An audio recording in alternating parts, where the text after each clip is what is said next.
Hi friends, మన BSK competitive అడ్డా channel ఇంతవరకు subscribe చేసుకున్నామంటే సబ్స్క్రైబ్ బటన్ మీద క్లిక్ చేయండి. అలాగే పక్కన ఉన్న బెల్ ఐకాన్ కూడా క్లిక్ చేయండి. సో దట్ నేను అప్లోడ్ చేసే ప్రతి వీడియో ఒక నోటిఫికేషన్ మీరు పొందగలుగుతారు. ఫ్రెండ్స్, ఆర్ఆర్బీకి సంబంధించి ఎన్టీపీసీ కింద మొత్తం 35,277 వేకెన్సీస్ అనేవి ఇంటర్మీడియట్ మీద అలాగే డిగ్రీ బేస్ మీద నోటిఫికేషన్ అనేది రిలీజ్ అయింది. సో ఎవరైతే ఇంటర్ అండ్ డిగ్రీ క్వాలిఫికేషన్ ఉన్నారో వాళ్ళు ఈ జాబ్స్కి అప్లై చేసుకోవచ్చు. అయితే దీనికి సంబంధించినటువంటి ఆన్లైన్ అప్లికేషన్ రిజిస్ట్రేషన్ ప్రాసెస్ అనేది నిన్నటి నుంచి అంటే మార్చి 1 నుంచి మొదలైంది. సో దానికి సంబంధించినటువంటి రిజిస్ట్రేషన్ ఫామ్ కూడా యాక్టివ్లోకి వచ్చింది. సో చాలామంది అడుగుతున్నారు ఏ విధంగా అప్లై చేసుకోవాలి, కన్ఫ్యూజింగ్గా ఉంది అని చెప్పేసి చాలామంది అడుగుతున్నారు. సో ఏ విధంగా అప్లై చేసుకోవాలో నేను మీకు చెప్తాను. ఈ వీడియోని మీరు ఎక్కడ కూడా స్కిప్ చేయకోకుండా చూడండి. స్టెప్ బై స్టెప్ ప్రాసెస్ నేను మీకు ఎక్స్ప్లెయిన్ చేస్తాను. సో ఈ వీడియోని అందరూ చూడండి. మీరు rrbsikandrabad.nic.in అనే వెబ్సైట్లోనికి వెళ్ళిన తర్వాత ఇక్కడ మీకు రైట్ సైడ్లో ఇక్కడ online registration for non technical popular categories అని చెప్పేసి ఉంది కదా, న్యూ అని చెప్పేసి స్క్రోల్ అవుతూ న్యూ అని చెప్పేసి బ్లింక్ అవుతూ ఉంది కదా. సో దాని మీద క్లిక్ చేయండి. దాని మీద క్లిక్ చేస్తే మీకు ఒక కొత్త ట్యాబ్ అనేది ఓపెన్ అవుతుంది. ఈ విధంగా ఒక కొత్త ట్యాబ్ ఓపెన్ అవుతుందన్నమాట. ఇక్కడ మీకు న్యూ రిజిస్ట్రేషన్ అని, ఓటీపీ యాక్టివేషన్ అని చెప్పేసి, క్యాండిడేట్ లాగిన్ అని చెప్పేసి, అలాగే ప్రింట్ అప్లికేషన్ ఫామ్ అని చెప్పేసి, మాడిఫై అప్లికేషన్ అని చెప్పేసి చూపిస్తుంది. వాటితో పాటు ఆన్లైన్ అప్లికేషన్ స్టార్టింగ్ డేట్ ఎప్పుడు, లాస్ట్ డేట్ ఎప్పుడు, పేమెంట్ ఎప్పటి వరకు, అలాగే last date of application submission ఎప్పుడు అని చెప్పేసి ఇక్కడ ఉంటుంది. అలాగే first stage computer based examination ఎప్పుడు ఉంటుందో కూడా ఇక్కడ మెన్షన్ చేశారు. జూన్ నుంచి సెప్టెంబర్ మధ్యలో ఉంటుంది. డేట్స్ అయితే కన్ఫర్మ్ చేయలేదు, బట్ ఆ 3 months బిట్వీన్ ద 3 monthsలో ఖచ్చితంగా ఉంటుంది. సో ఇక్కడ మీకు న్యూ రిజిస్ట్రేషన్ అని ఉంది కదా, సో దాని మీద క్లిక్ చేయండి. క్లిక్ చేస్తే మీకు ఈ విధంగా ఒక కొత్త ట్యాబ్ ఓపెన్ అవుతుంది. ఇక్కడ మీకు ఒక ఇన్స్ట్రక్షన్ ఉంటుందన్నమాట. Before you select the RRB, please go through the post parameters and RRB wise vacancies to ascertain the availability of vacancies as per your eligibility అని చెప్పేసి ఇచ్చాడు. సో పోస్ట్ పారామీటర్స్కి సంబంధించి మీకున్నటువంటి ఎలిజిబిలిటీని బట్టి మీ యొక్క ఆర్ఆర్బీ, మీరు ఏదైతే ఆర్ఆర్బీ జోన్ని సెలెక్ట్ చేసుకుంటారో ఆ జోన్కి సంబంధించి ఏ వేకెన్సీస్ ఉన్నాయి మీ ఎలిజిబిలిటీని బట్టి అని చెప్పేసి ఒకసారి చెక్ చేసుకోమని చెప్పేసి అడుగుతున్నాడు. So please note that RRB once selected cannot be change అని చెప్పేసి ఇవ్వడం జరిగింది. మీరు ఒకసారి ఒక జోన్ ఏదైతే 16 జోన్స్ ఉన్నాయో 16 జోన్స్లో ఒక జోన్ కనుక మీరు సెలెక్ట్ చేసుకుంటే ఆ జోన్కే కట్టుబడి ఉండాలి. సో 2-3 జోన్స్కి పెట్టుకోవడానికి వీలేదు. ఓన్లీ ఒక జోన్ కాదు. సికింద్రాబాద్ అయినా మన తెలుగు వాళ్ళకి సికింద్రాబాద్ జోన్ పెట్టుకుంటారు. లేదు మీరు అహ్మదాబాద్ కానీ లేకపోతే భోపాల్ కానీ చెన్నై కానీ పాట్నా కానీ ఇలాగా వేరే జోన్స్ పెట్టుకోవాలనుకుంటే ఓన్లీ ఒక జోన్ మాత్రమే సెలెక్ట్ చేసుకోవాలి. సో ప్రస్తుతానికి మనము సికింద్రాబాద్ తీసుకుందాము, మన ఓన్ జోన్ ఇది. సో సౌత్ సెంట్రల్ రైల్వే తీసుకుంటే ఇక్కడ మీకు check availability of vacancies in the chosen RRB అని చెప్పేసి ఉంటుంది. సో ఇక్కడ మీరు మీ క్వాలిఫికేషన్ ఏంటి, అలాగే కమ్యూనిటీ ఏంటి, as per your with are you a person with benchmark disabilities అని చెప్పేసి అడుగుతుంది. ఈ 3 స్టార్ మార్క్స్ ఇచ్చారు. ఇవన్నీ మ్యాండేటరీ ఫీల్డ్స్. సో ఈ 3 మీరు సెలెక్ట్ చేసుకున్న తర్వాత చెక్ అవైలబిలిటీ అని కింద ఉంది కదా, దాని మీద క్లిక్ చేయాలి. సో ముందు మనము qualification on the basis of which you are applying అని చెప్పేసి ఉంది కదా, దాని మీద చూద్దాము. ఇక్కడ 12th 10+2 or its equivalent, graduate or its equivalent అని చెప్పేసి అడిగాడు. 12th ఆర్ ఇట్స్ ఈక్వివాలెంట్ అంటే ఇంటర్మీడియట్ కంప్లీట్ చేసిన వాళ్ళు కానీ లేకపోతే డిప్లొమా కంప్లీట్ చేసిన వాళ్ళు కూడా దీనికి అప్లై చేసుకోవచ్చు ఈ జాబ్కి. లేదు గ్రాడ్యుయేట్ ఆర్ ఇట్స్ ఈక్వివాలెంట్ అంటే డిగ్రీ కంప్లీట్ చేసినటువంటి ప్రతి ఒక్కరూ కూడా ఈ అప్లై చేసుకోవచ్చు. ఇక్కడ చాలామంది అడుగుతున్నారు లేకపోతే ఇంటర్మీడియట్ క్వాలిఫికేషన్ ఉన్న వాళ్ళు ఓన్లీ ఇంటర్మీడియట్ జాబ్స్కి అప్లై చేసుకోవాలి. అదే డిగ్రీ క్వాలిఫికేషన్ ఉన్న వాళ్ళు డిగ్రీ క్వాలిఫికేషన్ జాబ్స్కి అలాగే ఇంటర్మీడియట్ క్వాలిఫికేషన్ జాబ్స్కి సపరేట్గా అప్లై చేసుకోవాలా అని చెప్పేసి చాలామంది అడుగుతున్నారు. డిగ్రీ క్వాలిఫికేషన్ ఉన్న వాళ్ళు ఓన్లీ డిగ్రీకి అప్లై చేసుకుంటే ఆటోమేటిక్గా ఇంటర్మీడియట్ క్వాలిఫికేషన్ ఉన్న జాబ్స్ కూడా అప్లై చేసుకున్నట్టే. కానీ ఇంటర్మీడియట్ క్వాలిఫికేషన్ ఉన్న వాళ్ళు కానీ లేకపోతే డిప్లొమా క్వాలిఫికేషన్ ఉన్న వాళ్ళు ఓన్లీ 10+2 క్వాలిఫికేషన్ ఉన్నటువంటి జాబ్స్కి మాత్రమే అప్లై చేసుకోవాలి. ఓకే, అది గమనించండి. ఓన్లీ ఇంటర్మీడియట్ క్వాలిఫికేషన్ ఉన్నటువంటి జాబ్స్కి మాత్రమే ఇంటర్మీడియట్ లేదా డిప్లొమా కంప్లీట్ చేసిన వాళ్ళు అప్లై చేసుకోవాలి. వాళ్ళు డిగ్రీ జాబ్స్కి అప్లై చేసుకోవడానికి కుదరదు, ఎందుకంటే వాళ్ళకి డిగ్రీ క్వాలిఫికేషన్ లేదు కాబట్టి. అదే డిగ్రీ క్వాలిఫికేషన్ ఉన్న వాళ్ళు ఓన్లీ డిగ్రీ క్వాలిఫికేషన్ ఉన్న జాబ్స్కి అప్లై చేసుకుంటే ఆటోమేటిక్గా మీరు ఇంటర్మీడియట్ క్వాలిఫికేషన్ ఉన్నటువంటి జాబ్స్ కూడా అప్లై చేసుకున్నట్టే. ఓకే, అర్థమైంది. ఈ విషయంలో మీకు క్లారిటీ వచ్చిందని అనుకుంటున్నాను. నేను థంబ్నెయిల్లో కూడా అదే పెట్టాను. సో దీనికి సంబంధించి క్లియర్గా చెప్పానని అనుకుంటున్నాను. ఇంటర్మీడియట్ క్వాలిఫికేషన్ ఉన్న వాళ్ళు ఓన్లీ ఇంటర్కే అప్లై చేసుకోండి, ఆ జాబ్స్కి అప్లై చేసుకోండి.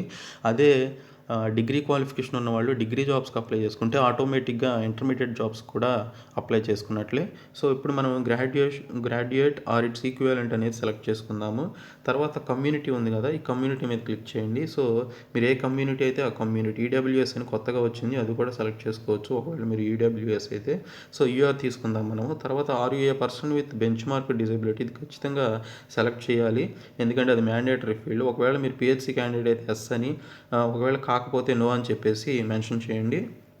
ఈ విధంగా రిఫ్రెష్ అవుతుంది మీరు ఈ 3 ఫీల్డ్స్ ఫిల్అప్ చేసిన తర్వాత.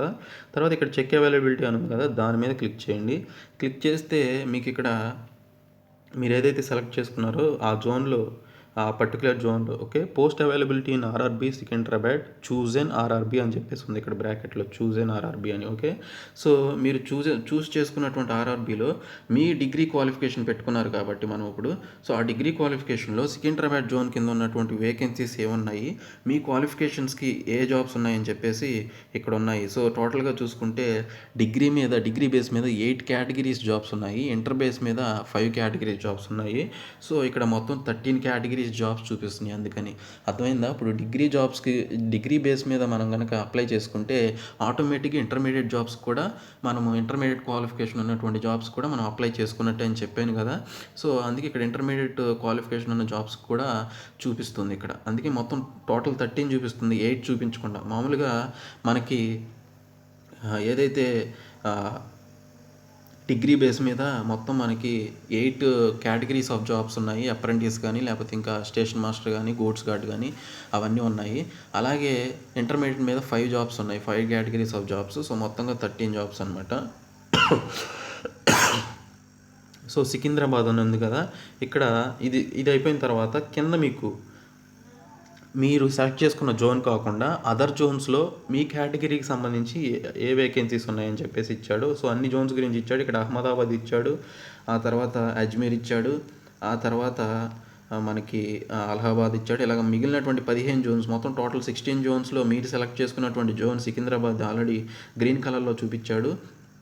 ఓకే, తర్వాత మిగిలినటువంటి అదర్ జోన్స్కి సంబంధించి post availability in other RRBs అని చెప్పేసి ఇచ్చాడు. సో మీరు ఈ జోన్ కాకుండా వేరే జోన్స్లో మీకు ఉన్నటువంటి క్వాలిఫికేషన్కి ఉన్నటువంటి జాబ్స్ ఏంటనేది వేరే దానిలో చూపించాడు. సో మీరు సెలెక్ట్ చేసుకున్న సికింద్రాబాద్ కాబట్టి మీరు దీనికి అప్లై చేసుకోవాలనుకున్నారు కాబట్టి మీకు ఇక్కడ సికింద్రాబాద్ ఉంది కదా, దాని తిన్నగా మీకు ఇక్కడ అప్లై అని చెప్పేసి కనిపిస్తుంది. ఇక్కడ నేను జూమ్ చేసి చూపిస్తున్నాను. అప్లై అని ఉంది కదా, దాని మీద క్లిక్ చేయండి. యాక్చువల్గా ఇది ఫోన్లో కూడా అప్లై చేసుకోవచ్చు, అప్లికేషన్ని సపోర్ట్ చేస్తుంది. ఓకే, సో అప్లై మీద క్లిక్ చేసిన తర్వాత మీకు ఇక్కడ ఒక ఇన్స్ట్రక్షన్స్ వస్తాయి. మీకు ఇన్స్ట్రక్షన్స్ కింద 2 చెక్ బాక్స్లు ఉంటాయి అనమాట. ఓకే, చెక్ బాక్స్లు, ఈ 2 చెక్ బాక్స్లు క్లిక్ చేయాలి. క్లిక్ చేసి కింద సబ్మిట్ అని చెప్పేసి క్లిక్ చేస్తే మిమ్మల్ని అప్లికేషన్లో తీసుకెళ్తుంది. అయితే ఇక్కడ ఉన్నటువంటి ఇన్స్ట్రక్షన్స్ ఏంటనేది చూద్దాము. నేను త్వరగా కంప్లీట్ చేస్తాను. Read all the information of NTPC online application ఫామ్కి సంబంధించి ఏ విధంగా ఫిలప్ చేయాలని చెప్పేసి ఆ నోటిఫికేషన్ క్లియర్గా చదవమని చెప్పేసి అడుగుతున్నాడు. Okay, candidate should apply to only 1 RRB. Okay, మీరు ఒక్క ఆర్ఆర్బీకి మాత్రమే అప్లై చేసుకోవడం కుదురుతుంది.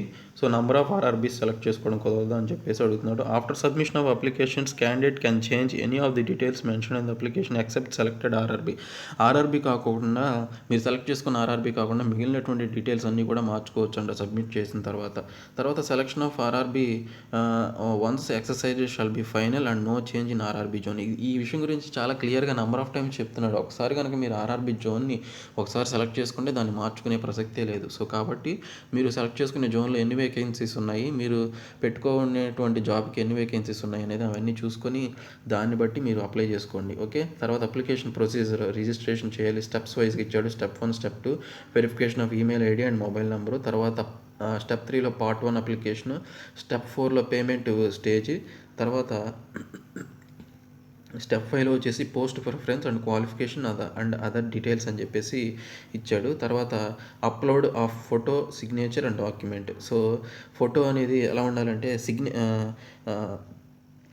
Upload of photo signature and డాక్యుమెంట్స్కి సంబంధించి ఏ విధంగా ఉండాలని చెప్పేసి ఇచ్చాడు ఇక్కడ. సో ఇందులో స్కాన్ ఇమేజెస్ వచ్చేసి 35mm ఇంటూ 45mm రేషియో సైజులో ఉండాలి. తర్వాత దీనికి సంబంధించి ఫోటో ఇమేజ్ వచ్చేసి 20 KB నుంచి 50 KB మధ్యలో ఉండాలి. తర్వాత సిగ్నేచర్ వచ్చేసి 10 KB నుంచి 40 KB మధ్యలో ఉండాలి.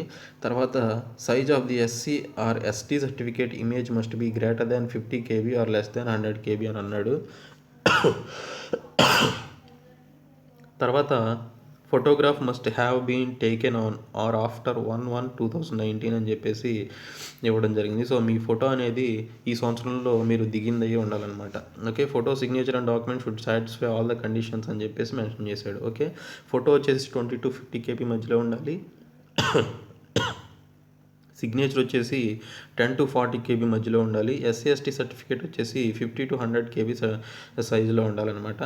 తర్వాత మీరు కిందకు వచ్చిన తర్వాత ఈ డీటెయిల్స్ అన్నీ ఉంటాయి.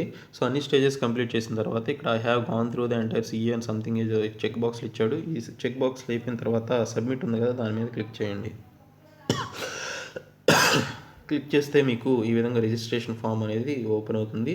సో మీ నేము 10th ఏ విధంగా అయితే ఉందో ఆ విధంగా మీరు మెన్షన్ చేయాల్సి ఉంటుంది. నేను శివకృష్ణ అని చెప్పేసి పెడతాను.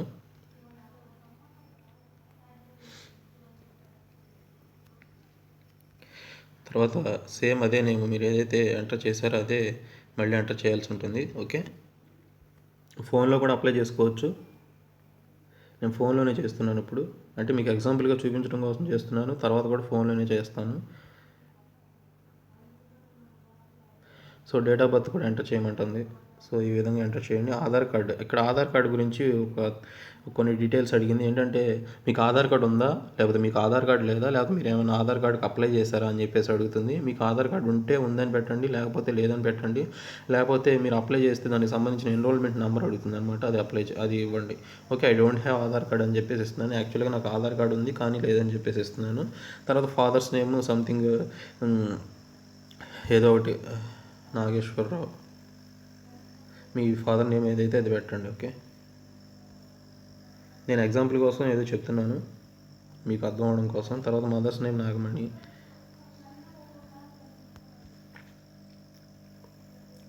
Matriculation 10th class hall ticket number మీకు మార్క్స్ మెమోలో ఉంటుంది. 032 87 సంథింగ్ ఏదో మీకు ఏదైతే హాల్ టికెట్ నెంబర్ ఉంటుందో అది మెన్షన్ చేయండి. తర్వాత ఇయర్ ఆఫ్ పాసింగ్ మెట్రికులేషన్ ఎప్పుడు పాస్ అయ్యారు అనేది అడుగుతుంది. సో మీరు ఎప్పుడు పాస్ అయితే అప్పుడు మెన్షన్ చేయండి. తర్వాత మొబైల్ నెంబర్ అడుగుతుంది. సో ఆ మొబైల్ నెంబర్కి మీకు ఈమెయిల్ ఇది వస్తుందన్నమాట, ఇది OTP వస్తుందన్నమాట. సో 7013699396. ఓకే, తర్వాత అదే నెంబర్ని ఎంటర్ చేయమంటుంది. 7013699396. ఓకే, తర్వాత ఈమెయిల్ అనేది మీరు ఏదైతే యాక్టివ్లో ఉన్నట్టు ఈమెయిల్ని ఇవ్వండి. ఓకే, మీరు ఎప్పుడు యూజ్ చేసి ఈమెయిల్ని ఇస్తే మీకు బాగుంటుంది. దానికి నోటిఫికేషన్స్ వస్తూ ఉంటాయి, హాల్ టికెట్స్కి సంబంధించి కానీ లేకపోతే ఇతర వివరాలకు సంబంధించినటువంటి నోటిఫికేషన్స్ వస్తూ ఉంటాయి. కాబట్టి మీరు ఎప్పుడు యూజ్ చేసే జీమెయిల్ని ఇవ్వండి. తర్వాత సేమ్ ఇదే మెన్షన్ చేయండి ఇక్కడ కూడా.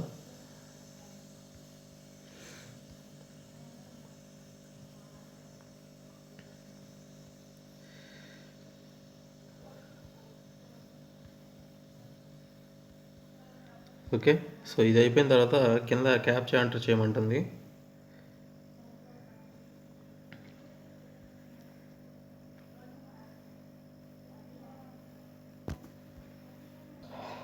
ఇక్కడ ఏదో రాంగ్ మెన్షన్ చేసామంట. సో ఇక్కడ జీమెయిల్ కాస్త ఎల్ ప్లేస్లో పీ పడింది, అందుకే రాంగ్ అని చెప్తుంది.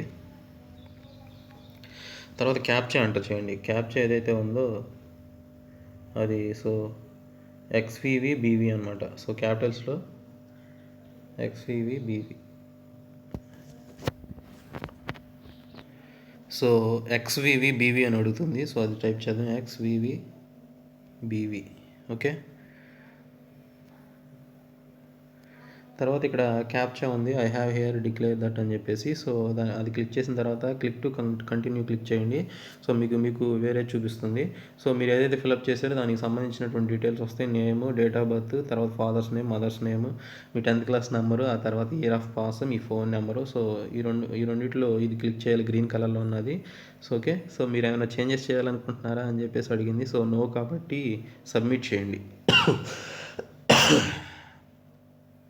ఈమెయిల్ ఐడి ఆల్రెడీ రిజిస్టర్ అని చెప్పేసి చూపిస్తుంది. సో ఇంకొక ఈమెయిల్ ఐడి ఇద్దాము. సో ఈమెయిల్ ఆల్రెడీ ఎంటర్ చేశానని చెప్తుంది. అంటే నేను ఒకసారి చూద్దామని చెప్పేసి ఇందాక ఆ ఈమెయిల్ ఐడితో ఒకసారి నేను అప్లికేషన్ ప్రాసెస్ని చూశాను. అందుకే ఆల్రెడీ ఎంటర్ చేశారని చెప్పేసి అడుగుతుంది. సో ఇక్కడ RKXUV అని చెప్పేసి క్యాప్చా ఎంటర్ చేయమంటుంది. సో ఎంటర్ చేద్దాము. So RKXUV okay. సో ఇది ఎంటర్ చేసిన తర్వాత కింద క్యాప్చా ఆల్రెడీ పెట్టాము. So click here to continue అని చెప్పేసి అడుగుతుంది.